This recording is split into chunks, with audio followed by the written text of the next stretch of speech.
Good day, my name is Karina Senthill and I am a sociologist at Kyrie Consultants Limited. I will be taking you through this presentation on the socio-economic impacts of this project.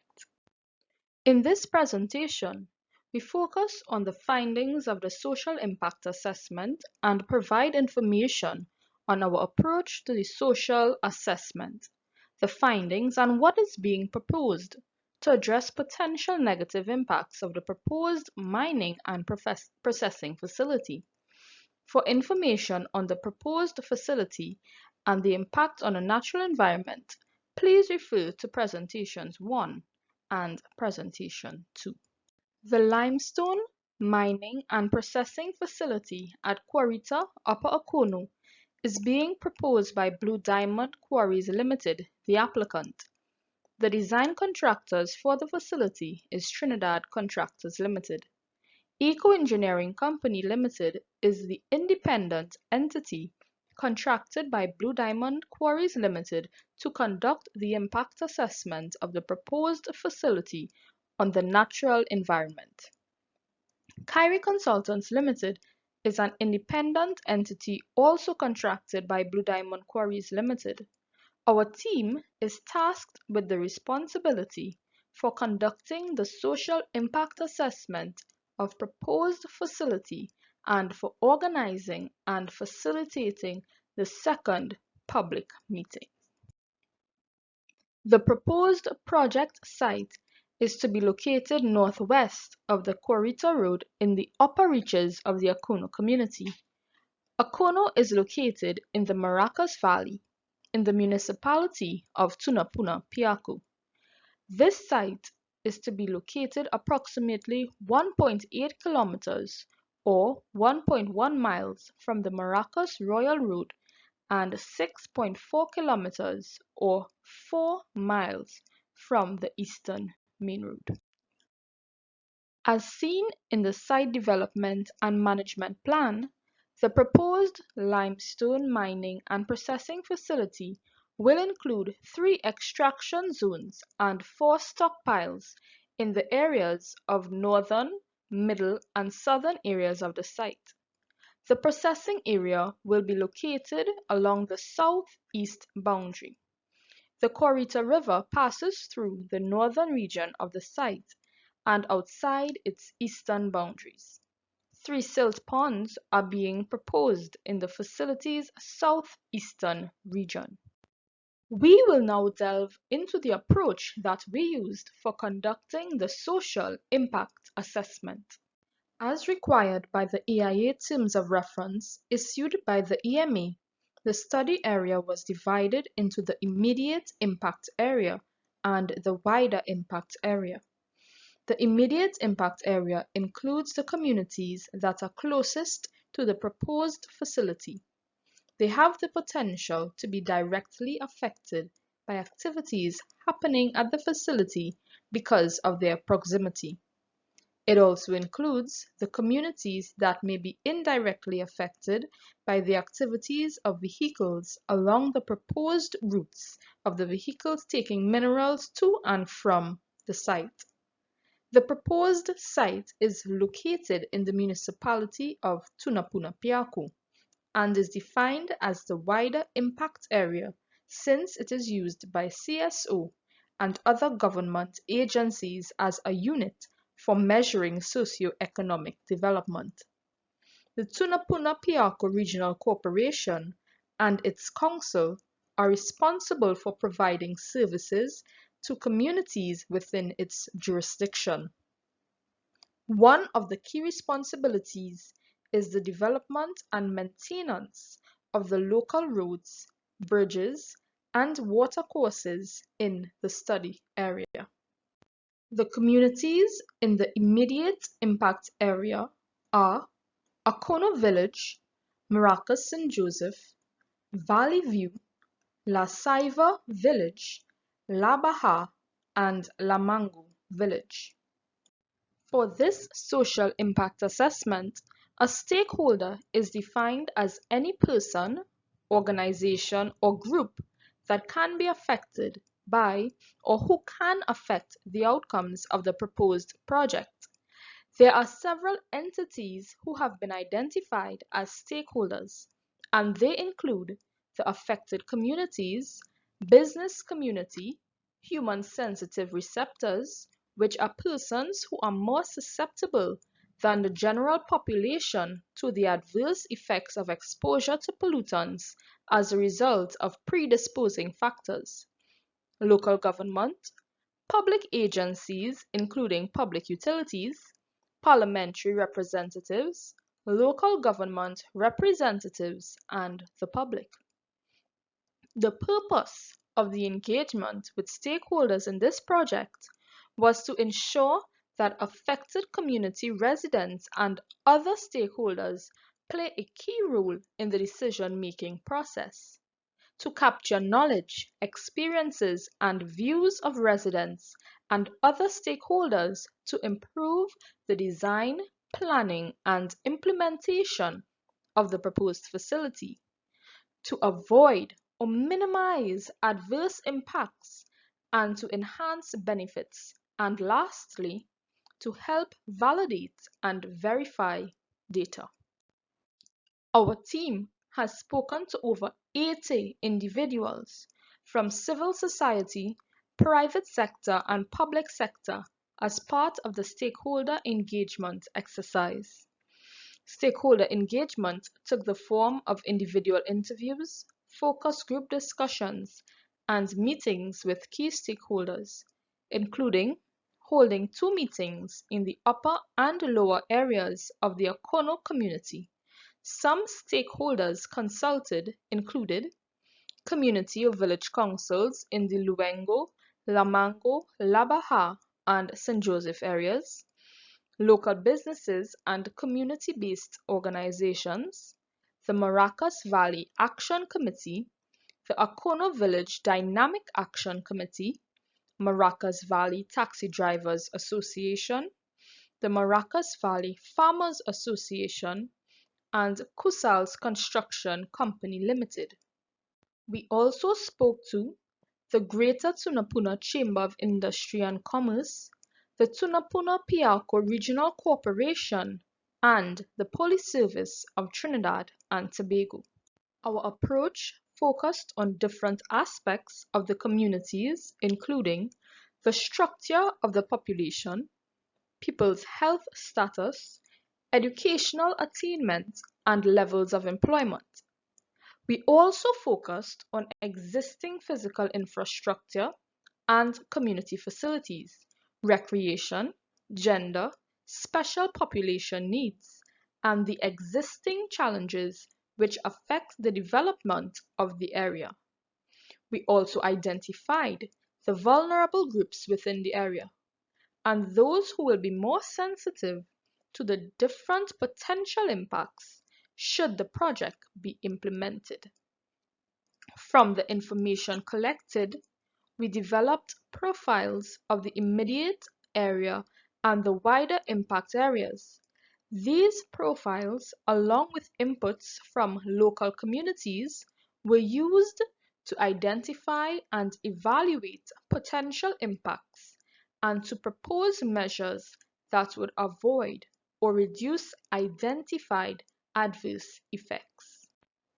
Let's discuss the significant social impacts and the mitigation measures proposed for reducing the impacts. Please note, the impacts and mitigation measures for dust, noise, vibration have already been discussed in the second presentation. A range of social as well as environmental issues were raised by community residents. We have provided a list of the main 18 issues raised during the different interviews and discussions. Top among them were the concerns relating to the trucking of quarried materials out of the area and the impact this will have on the state of the local roads and the risk posed by this activity to commuters and pedestrians. Another was the possible deterioration of the Quarita watershed as a water catchment area. Residents also identified the need to look at the cumulative effect of having two quarries in the area. Now, we move on to the social impacts and the measures being proposed to minimize the impacts to an acceptable level. The following slides will focus on these 5 impact areas of the proposed project. 1. Deterioration of the Quarita, Akono, Maracas Royal, and Riverside roads during construction and operation of the facility. 2. Loss or damage of personal assets, road development and upgrading, transport of quarried products, vehicular accidents, etc. 3. Loss of community water supply, the use of the Quarita Ravine as household water source. 4. Employment of local residents. 5. Poor community relations and fallout between facility operator and communities. For the next 3 slides, we will focus on the potential impact of the deterioration of the Quarita, Akono, Maracas Royal, and Riverside routes during construction and operation of the facility. To address the potential deterioration, mitigation measures include: initiate discussions and work with the Tunapuna-Piako Regional Corporation and Ministry of Works and Transport to conduct an assessment of the local roads during the detailed planning stage to collect information on their condition, areas of weakness, and the conditions of properties along the proposed routes. Upgrade the Quarita Road and make critical road repairs to other local roads prior to the start of construction and heavy vehicle transportation, and thereafter establish a program of continuous inspection and road repair. Continuing from the previous slide, thirdly, initiate contact with Quarita and Akono residents during the detailed planning stage and to agree to practical solutions to reduce transportation conflicts, scheduling of road repairs and heavy equipment delivery, and to ensure road safety along the Quarita Road and Akono Road. Fourthly, schedule construction works in such a manner as to minimize damage to the existing road. Inform local communities about the expected traffic intensity and proposed impact mitigation measures or road repair. Advertise and encourage residents to use the available grievance mechanism to address project transport-related complaints, and at the end of construction, repair the deteriorated sections of the Akono and Quarita roads.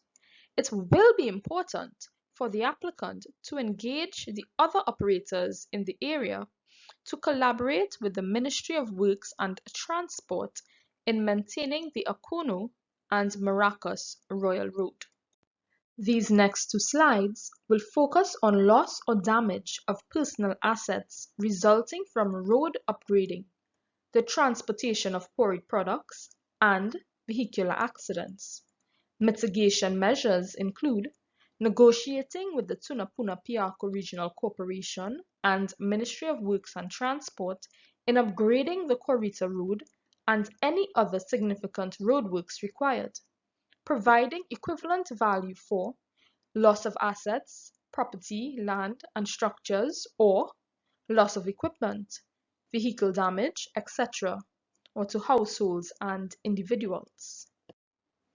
Continuing from the previous slide, mitigation measures include establishing a fair and impartial grievance redress mechanism that is accessible to all for addressing public concerns and issues relating to the development and operation, and regularly informing project communities and community leaders about the proposed project. The loss of community water supply has been addressed by water quality mitigation measures presented in Presentation 2. Other mitigation measures include initiating discussions with WASA or WRA's Adopt a River program and work with Corita residents in developing alternative water sources, example, safe rainwater harvesting, to supplement the community's public water supply. For the impact regarding the employment of local residents, enhancement measures include implementing an employment process during construction and operation of the facility, which ensures that in collaboration with local communities, a predetermined number of local residents are employed at the proposed facility. A fair and transparent system for local worker recruitment is established, affording women equal access to job and training opportunities. Training and education of potential local employees from local communities are supported, and implementation of a strong social corporate responsibility program with one of its main goals is the support of local education and training efforts. The impacts related to poor community relations and fallout will be mitigated through recruiting a CRO to facilitate relationships with project communities during the construction and operational phases, and implementing a plan of action to 1. Schedule regular meetings with the fence line communities. 2. Encourage the use of the project grievance redress mechanism. And 3. Establish a code of conduct for facility workers, contractors, and vehicle drivers for interacting with the project communities during construction, operation, and decommissioning of the proposed facility. Let us now consider the Community Engagement Plan. It will be important to continuously engage the community throughout the life of the proposed facility, from detailed planning to its closure. The Community Engagement Plan provides the roadmap for interacting and communicating with frontline communities. Engaging the communities will be guided by the following 5 principles. 1. Keep the fence line communities informed. 2. Listen to and acknowledge the views of residents and provide feedback on how decisions regarding the proposed facility are influenced by their inputs. 3. Work with the communities and the public to ensure that complaints arising from activities of the proposed facility throughout its phases are addressed in a timely and neutral manner. 4. Work in partnership with the residents to implement activities that support development and of the affected communities. 5. Implement agreed decisions. Crucial to the implementation of the Community Engagement Plan and the grievance redress mechanism is the Community Liaison Officer. A Community Liaison Officer will be recruited and will be responsible for the implementation of the plan. In addition, she or he will ensure that fence line communities are kept abreast of the project developments, liaise with the local community and other stakeholders to address concerns, and relay these concerns promptly to BDQL and their agents. Share and explain the community incident response plan and grievance redress mechanism with communities. Explain and receive inputs from the communities that will help shape BDQL corporate social responsibility program, and maintain detailed and accurate records of meetings, including agendas, meeting minutes, follow-up or action points, and make these available to the communities.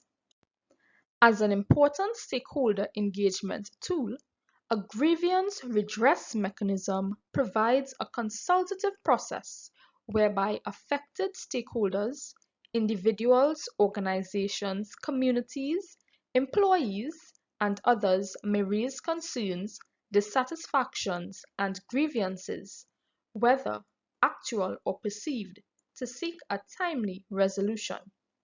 The GRM process consists of 6 steps, and a 7th added if the complaint was not handled satisfactorily. 1. Receive a complaint. 2. Review and officially acknowledge the complaint. 3. Assess and assign responsibility to addressing complaint. 4. Investigate complaint. 5. Resolve and officially respond. And 6. Implement and monitor solution and to close the complaint. It should be noted that depending on the nature of the complaint, it may be possible to address some complaints and close off the redress process in its early stages. There will be the option for senior management to intervene if the complainant believes the matter was not handled appropriately.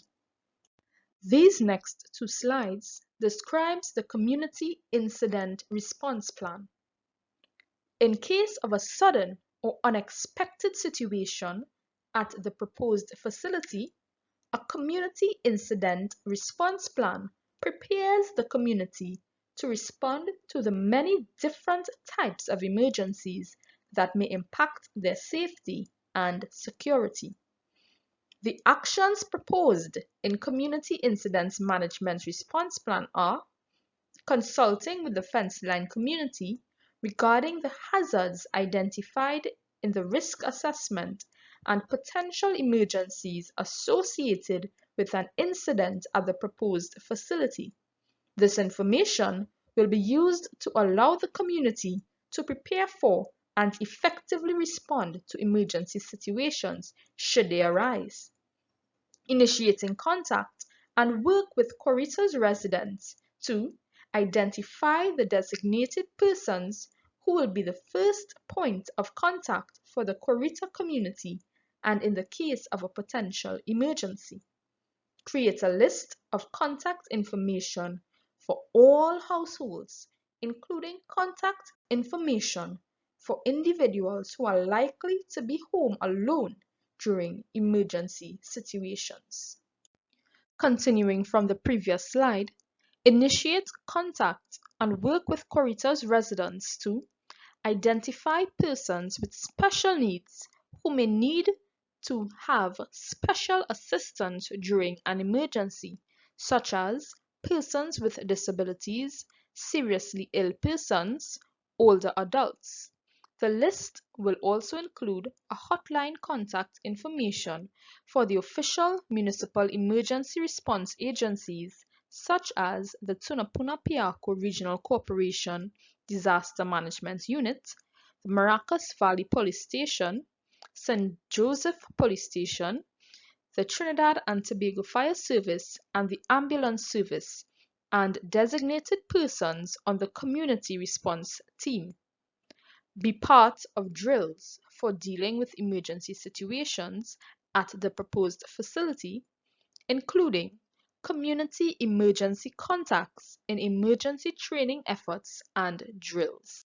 At this point, the next steps in the EIA process includes 1. Receiving questions or comments from this meeting. 2. The public submitting questions or comments to Blue Diamond Quarries Limited via the email address on the handout. 3. Finalization of the EIA report date. 4. A 30-day public review period. And finally, 5. The EMA determining the CEC application. And this brings us to the end of our presentation.